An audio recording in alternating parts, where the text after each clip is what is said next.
Have you ever seen a moment so unobtrusively strong that it seemed as though time suspended, like the world hushed in to see something unusual happen, not because it was boisterous or flamboyant, but because it was real? In a neglected pocket of the city, within a battered-up gym where the paint was flaking off and the bags hung on worn-out chains, something occurred that nobody foresaw. It didn't hit the headline. It was not televised under flashing lights, but for the few who were present there, those who experienced it and not just saw it, it turned into a memory carved deep within the heart. A girl was at the center, a young one, intent and nearly unseen by those who glanced too hastily. She wasn't the kind to boast or yell, and she certainly wasn't anyone's idea of a threat. Just a teenager, with deep-set eyes, silent feet, and the sort of patience most grown men lose before reaching 30. She didn't crave attention. She didn't require praise. She arrived at the gym every day with the same silent intention: improve, remain humble, and keep pushing forward. But on this particular afternoon, she crossed paths with someone quite different, a man familiar in the local boxing community, not only for his fists, but for his pride, the kind that inflated his chest and filled the rooms he entered. He was powerful, boisterous, and unbeaten, wrapped in bravado and trailed by cameras that didn't miss a moment of his stage-managed wins. He lived on showmanship, on dominance, on forcing others to conform to his tempo. But that afternoon, when he entered the gym, seeking a little entertainment at someone else's expense, he picked her. Perhaps because she was tiny, perhaps because she didn't shrink, or perhaps because, in the depths of his mind, he assumed she'd be a surefire means of fueling his ego. What he didn't notice, what most didn't, was that sometimes the toughest fighters are the ones who speak the least. And sometimes it isn't the voice that roars the loudest that garners the most respect, but the one that doesn't say a word, because it doesn't need to.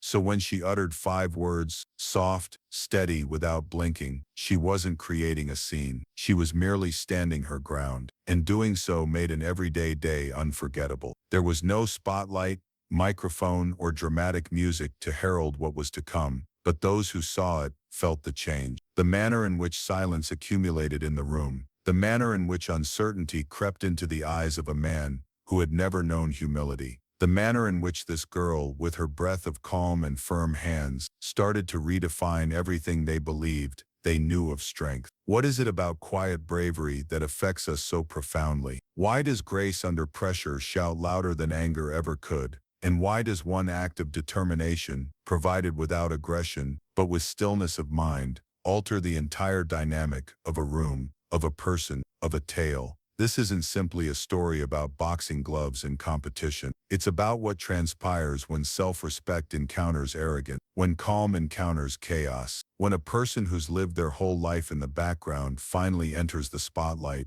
not to impress others, but to be in their truth. It's about patience, discipline, and the courage it takes to let your actions do the talking, even when the world wants you to keep quiet. As we enter into the full narrative, you'll get to know a girl named Lonnie, someone whose name they didn't know at the start of the day, but who left having reminded everyone in that room of something fundamental: respect isn't insisted upon, it's earned. And sometimes, it's earned in the quietest, most surprised moments. So let's go back to that gym, to the day when the usual din was replaced by something more. Let's go back to the steps that altered the cadence of a battle, and let's listen intently, not for yells, but for the force in quiet. Because this is the tale of how a mild-mannered girl got into the ring with a guy twice her size and showed him, and all the people watching, what actual strength actually is. You ever encounter someone so narcissistic, they come into a room like they're anticipating applause merely for attending? That was Troy the Titan Carson, unbeaten in the local boxing ring,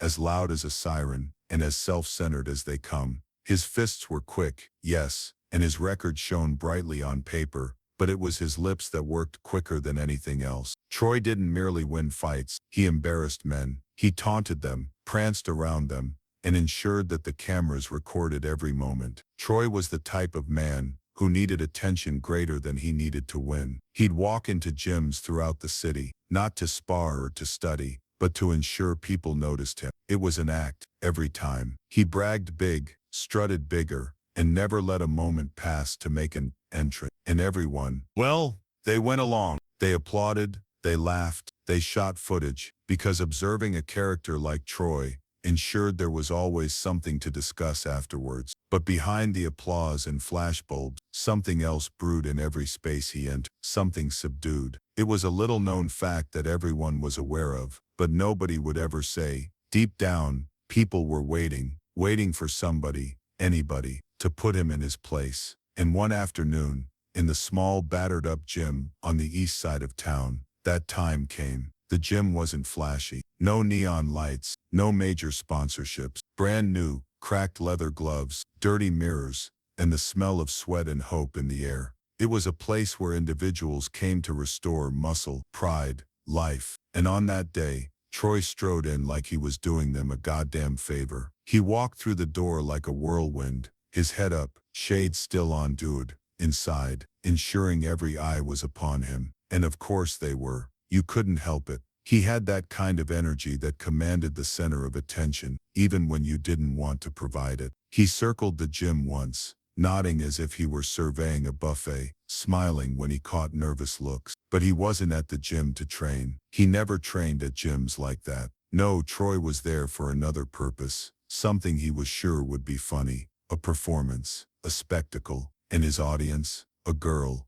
not any girl, a teenager by the name of Lonnie, reserved, serious, steady as a drumbeat. She trained at that gym nearly every day after school, didn't chat, didn't banter. She wasn't there to be noticed. She was there to learn, to develop, to work. She was little, only 15, but danced like a woman twice her age, purposeful, precise, unflappable. Some said she was an old soul. Others merely nodded and said, she's serious. Her trainer, a grizzled old man named Miller, had been around for a while, once a pro himself, now more instructor than warrior. And from the first time he watched Lonnie punch the bag, he knew, not because she punched the hardest or screamed the loudest, but because she listened, she observed, and each time she entered the ring, she took with her more than fists. She took discipline, humility. That afternoon, while Lonnie was shadowboxing in the corner, maintaining her pace, Troy noticed her, and the circus started. That little girl, he laughed, loud enough for the whole gym to hear, pointing as if she were part of the decor.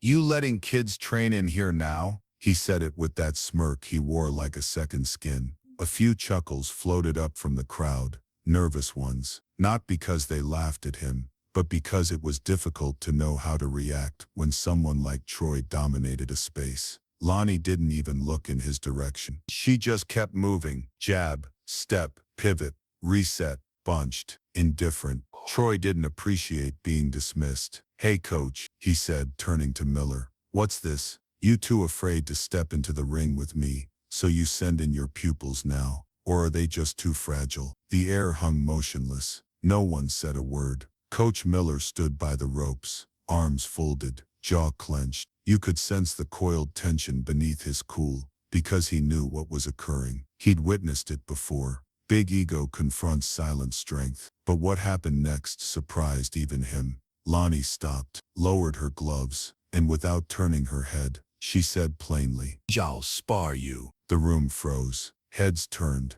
The chatter died down, like someone had shut off the volume. Troy blinked, taken off guard. 3 rounds, she added, voice steady as a metronome. Troy stared, unsure if she was serious. But Lonnie wasn't smiling. She wasn't bluffing. She was simply being honest. Coach Miller eyed her intently, perhaps even a bit uncertain. But in her face, he saw it, that spark, that fearlessness. Not arrogant pride, something more. And then she added one final sentence, so soft and calm at all, but sliced the air. I don't need 3 rounds. The room erupted into soft murmurs. Some believed she was nuts. Others merely glared, waiting. And Troy? Well, Troy smiled again. But this time, it was a bit less sure, because something had changed. The instant he spotted her, thinking it was going to be a piece of cake, thinking this mousy girl was just another easy conquest, he didn't know he'd ignited a fire. Focus. And what happened next? Focus. No one, not even Troy himself, was prepared for it. Lonnie was 15, small for her age, only 5'4" at best, with a quiet confidence in her step, and a deep, measured brown gaze that took in everything and said very little. Her braids were always kept neatly under her headgear, and she walked like a woman who'd witnessed more than she ever uttered. After school every day, while everyone else was stuck to their phones or running after drama, Lonnie went directly to the gym, a gym that reeked of sweat, canvas, and second. There, amidst the hum of fluorescent lights, the faint squeak of worn-out sneaker on rubber surface, she worked out. No chatter, no flaunting, just the rhythmic thump of gloves against the bag, and the soothing cadence of her coach's voice instructing her technique. Some of the older fighters teased that she had old soul energy, as if she were born with lessons. Life hadn't even had time to teach her yet. Others simply referred to her as the most disciplined gym. Her trainer, Miller, a former up-and-coming star in the professional boxing ranks himself, whose career was derailed by injury, had caught sight of her 6 months earlier and recognized something exceptional. "She's got fire she don't even know," he said to, "reminds me of me, but better." And he meant it. She heard more than she uttered, and when she walked, it was deliberately, never unnecessary steps, never unnecessary. That unspoken strength is what attracted Troy's notice. He sauntered to the gym on a Thursday and like a thunder down. Troy Carson, known in the amateur circuit as the Titan, was 28, built like a wall, undefeated in 27 local bouts, and full of the kind of loud arrogance that always needed an audience. He wasn't from the neighborhood, and he sure didn't respect it. He came in with swagger, tossing his duffel onto a bench like he was announcing royalty had arrived. Every pair of eyes shifted, some amazed, some annoyed. When he saw Lonnie shadowboxing in the back corner, light on her feet, hands raised, attention fixed, he roared with laughter. Loud, "That little girl, you lettin' kids play in here now?" he teased, his voice booming across the room. A few other people laughed uneasily, not sure how far Troy was going to push it. But Lonnie didn't so much as blink. She didn't glance up, didn't falter in her footwork. She simply continued to dance with, gliding like a ghost between jabs and counter it. That encouraged Troy to be even more boisterous. "You afraid to fight me, old man?" he said to Coach Miller, grinning from ear to ear. "Or is your students too soft?" His words hung in the air like smoke after a fire. The gym went still, heavy with tension. Coach Miller didn't answer right away. His eyes were locked on Lonnie, and just then, without turning around or even stopping her movement, Lonnie spoke calmly, clearly. "I'll spar you," she said. The room went colder. Heads turned. Troy stopped smiling. "3 rounds," she added. Her tone wasn't loud, but it was crisp, the crack of a match being lit in the black dark. Troy blinked. "You serious?" he asked, his eyebrows raised. The others grunted. Whispers swirled in the gym like wind through trees. Lonnie finally stopped talking, turned a fraction, and gave him a straight look. "I don't need 3 rounds," she said soft, then fell right back into her rhythm. No one stirred for a moment. Coach Miller breathed slow. Lie. He knew what she was capable of, but what they all didn't know yet was just how much that silent girl with the ancient soul was going to school. The man who believed, he commanded, every ring he entered. And from that moment on, the battle wasn't just it was an experience. No one in the gym would ever. By the time the following day arrived, the gym was abuzz like a Friday night restaurant, wall to wall with curious faces. Some doubting, some just wanting to see a spectacle. News had traveled like wildfire throughout the neighborhood and beyond. People who hadn't been in the gym in years, all of a sudden had a purpose to it. Why? Because a teen girl, barely 15, gaunt, shy, and obscure, had accepted a public challenge to spar the Titan Carson, the undefeated, trash-talking pugilist, who was better known for knocking out people than for treating them with any respect. Most assumed it was a prank. "She's gonna get destroyed," one guy murmured. "This is child abuse," another man declared. Why would her trainer even let her? There was an odd charge in the air, that mixture of thrill and unease, as if everyone had arrived, hoping for, but not certain if they'd be leaving. Cheers or wincing. Troy took his over-the-top entrance, as always, sunglasses indoor, 2 friends lugging around tripods and ring lights, another holding his phone live streaming it. "This won't take long," he boomed, smiling at the cameras. "Let's see what the internet says about this little warrior princess. I may make her famous." His words ricocheted off the walls of the gym like rubber balls, cold and foreboding, meant to amuse his audience. Lonnie, on the other hand, was already waiting, quietly sitting at the edge of the room, tying her shoelaces. No coach trying to pep her up, no friends getting her sight, just her gloves, and her breath steady and silent. She didn't swipe on her phone, didn't take photos, didn't even glance at. She wrapped her fingers, inspected her laces, tightened her headgear, and waited. When Coach Miller did approach at last, all he asked was, "You sure?" She nodded once. That was all. No theatrics, no monologue, just the sort of quiet that unsettles loud people. As the ring was cleaned, and the crowd came near, you could sense the room's change. Troy was smiling, as if he'd already won. He bounced around on his toes, posed for the camera, and did everything in his power to keep the spotlight trained on him. But Lonnie, she got into the ring, as if she'd been doing it all her life. Although this was only her 6th time sparring on stage. She double-gloved as a sign of respect, eyes inscrutable. Then the bell clanged, and in an instant, the air stood up at attention. Troy punched wildly out of the gate. Large, clumsy blows intended to intimidate, to overwhelm, to make a point. He growled with each shot, stomping across the canvas like a man, accustomed to people backing down. But Lonnie, she didn't back down. She didn't flinch. She didn't even throw a punch immediately. Instead, she danced, light on her feet, half floating. Her motion was fluid, her guard solid, her eyes observing, measuring. She ducked the first punch,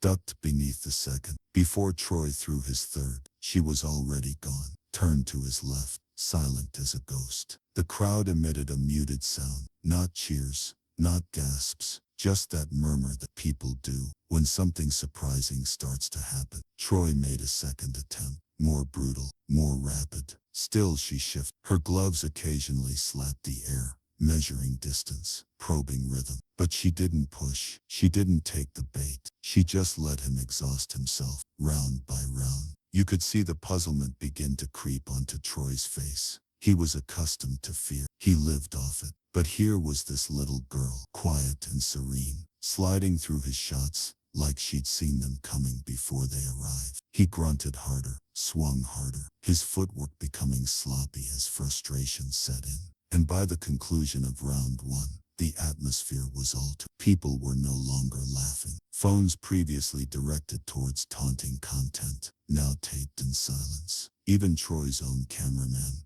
reduced the phone slightly, gazing with furrowed brows. Lonnie hadn't delivered a knockout punch yet. She didn't have to. What she did was worse, and for a man like Troy, perhaps worse, to make him seem normal. She made him look uncertain. Coach Miller, arms folded in the back, said nothing. He merely nodded slightly, the corner of his mouth twitching in the smallest smile. His student wasn't going to win with sheer force. She was winning with elegance, timing, and patience. The sort of control you can't learn in a week or a year.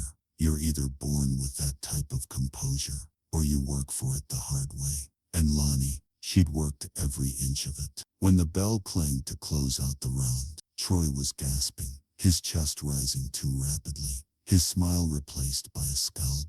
Lonnie simply walked over to her corner, sat on the stool, and sipped water. Unfazed. No huge reaction.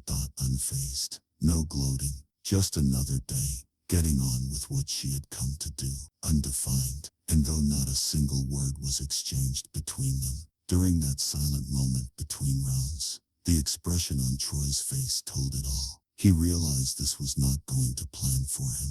When round 2 started, the whole gym leaned in. Its collective breath stopped as if knowing that something was ready to change. The hum from before had died into polite silence. Lonnie remained still in her corner, gaze straight, legs firm under her. She didn't bounce or flex. She simply existed. The bell sounded, and she danced, like water, like air, like a beat, only she could feel. In this round, she wasn't just avoiding, she was firing back. Her punches didn't resonate through the air like Troy's, but they connected with intent. Quick jabs to the midsection, quick hooks to the temple, rapid foot movement that had Troy spinning around. It was as if the storm that he'd brought with him had just encountered a solid mountain, and the storm was unseating. Troy's expression changed, cockiness giving way to confusion, then anger. He wasn't accustomed to pursuing his opposition. He was accustomed to dictating the fight, putting people in their heels. But now he was swinging at thin air,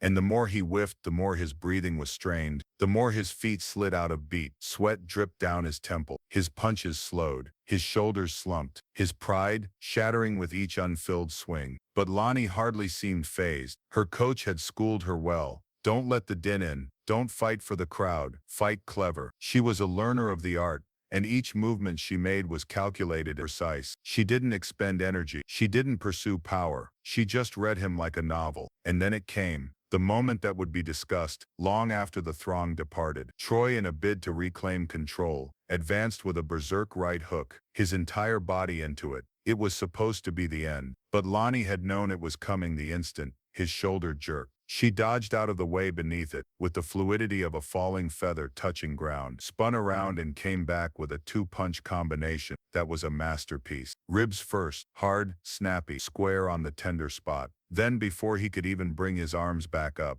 a swift jab to chin. Just the right pressure, just the precise angle. Troy's head jerked back and his knees gave way ever so slightly. He did not collapse, but he stumbled, shaken to be sure. The sort of stagger that informs you this bout wasn't his. The whole gym gasped. A phone fell near the ring. Even the ubiquitous hum of recording phones and soft commentary disappeared. Everybody saw it. The giant, the bruiser, the unbeaten man who walked in with a TV crew and an ego that refused to fit through the door, had just got outboxed by a teenager not yet old enough to drive. In the corner, Coach Miller didn't yell. He didn't bellow. He just crossed his arms, watching in silence, his expression serene but his eyes burning. He'd watched fighters come and go, had trained professionally, and walked away from spotlights. But what Lonnie was performing in that ring wasn't talent. It was something else, something beyond technique, discipline, timing, and whatever it took, grace under pressure. And most of all, it was heart. Like the kind you don't teach. The kind you have or you don't have. Troy attempted to dismiss it. He stepped back, nodded, swung again, but it was too late. His confidence had burst wide open, and Lonnie could see it. Why? Everyone could. She remained in control, never taunting, never cocky, just steady and present. She struck when it was appropriate, moved when it wasn't, and remained calm, while Troy became increasingly desperate. Swings dwindled. His footwork disintegrated. He was battling not just her, but his own pride, and he was losing both battles. By the time round 3 rolled around, Troy looked like a different man. His muscles sagged, his breaths came heavy and short, and the sparkle in his eyes was gone. The crowd had gone quiet again, this time out of something like respect, or maybe awe. The man who'd entered shouting had barely said a word in 5 minutes. The girl who had walked in quietly was now dominating the room without even lifting a voice. As the final round went on, it was evident Troy had nothing left. He swung out of necessity, not optimism. And Lonnie, she continued doing what she did best, remaining light, remaining quick, and never allowing emotion to get in the way of her goal. She did not attempt to knock him out. She did not have to. The damage was already done, not to his body, but to the illusion of invincibility. When the last bell sounded, Lonnie backed away, lowered her gloves, and nodded a small show of respect. She didn't throw up her arms, didn't bellow. She just walked over to her corner, sat down, and took a drink of water. Just as she had done at the end of round 1, Troy remained immobile in the middle of the ring, face red, chest panting, unable or unwilling to say anything. His camera team had ceased rolling. His supporters had ceased cheering. The guy who arrived full of bluster departed in silence. No claps, no speech, just quiet. And sometimes silence says it all. As the last bell rang out in the gymnasium, a silence fell over the room like dust after a hurricane. Troy the Titan, Carson, who had entered the ring with spotlights, commotion, and a camera crew waiting to capture his next smooth win, didn't utter a word. He didn't lift his fist, didn't look toward the camera, and he sure as heck didn't shake. His cheeks flushed, half through fatigue, half through something more profound. Defeat? Possibly. Shame? Probably. But it was the silence that told the rest. No nod, no word. He moved through the ropes and disappeared. Shoulders slumped, ego dented, pride somewhere on the canvas behind. And with that, the crowd saw him off. The same mob that had been abuzz with anticipation hours, waiting for fireworks, waiting for a knockout, stood stock still now, digesting what they just, and one by one slowly, eyes shifted, not to the door through which Troy had vanished, but to the opposite corner of the ring, where Lonnie remained motionless, stripping off her She hadn't moved much, she hadn't spoken, but in that quiet, something profound settled over the room. A few people started to applaud, not boisterous, not hysterical, but respectful, sustained. Others simply nodded. All. A few with smiles at the edges of their mouths. One man in the back leaned forward and whispered. She humbled him without saying a word, and that was it. That was the reality. Whoa. Lonnie didn't hurl insult. She didn't dance on triumph. She didn't throw her arms up to the crowd. She had let her discipline, her patience, and her fists do the talking. Coach Miller walked to her corner, towel in hand. Oh. Pride in his stride. He didn't hurry. He didn't have to. He'd known, in his heart, what she could. But even for a man who had spent decades in boxing gym, seeing fighters come and go, what he had just seen had touched something deep in. He threw the towel over her shoulder, knelt down next to her, and with a small smile said, "You didn't just win that fight. You taught a lesson." Lonnie finally met his gaze, her lips twisting into the softest, most sincere smile she'd managed all day. No smirking, no self-satisfaction. Merely quiet contentment.